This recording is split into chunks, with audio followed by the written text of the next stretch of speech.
A website becomes an ordering portal with one simple step, making the website password protected. That's really the only difference between a website and an ordering portal. It's password protected so that not just anybody can place an order. We want to make it essentially an internal site for ordering. So if we come into store configuration of a site, customer options, we can override the default settings and require that a customer must be logged in to view the website, or they must be logged in to view add items to the cart, or they must be logged in to view prices. Now, if we make it so they must be logged in to view the site, obviously they won't see prices, they won't be able to add products to cart. So this sets the overall rule. Now, when it comes to the way that a customer can log in, either they can use their own username and password. Now, if this is the case and you've allowed the customers to register online, anybody can come to the site, create an account, and then log in and view the site. So if you're really trying to make it an ordering portal, typically this would not be checked.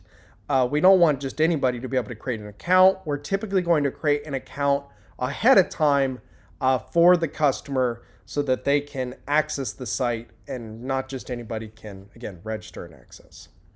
Now, when we do this, when we password protect the site, we can let them use their own username and password, or they must use a generic password.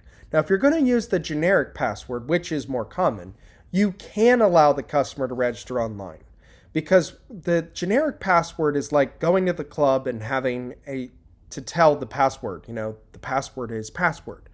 Once you're in, you can then register because we've already gone through that initial step. So if I make the password, t-shirts, if I enter the word t-shirts, I then will open up the ordering portal, or essentially the site, to then place an order.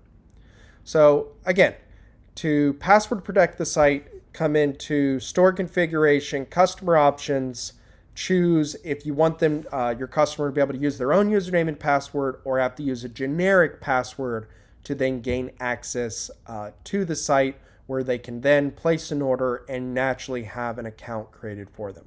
If you have any questions on how to password protect your site, come up to the search here and you will find many great help articles that'll walk you through how to do this, or click on the question mark where you can raise a support ticket with client services, who is there to help you when you have questions or you run into problems.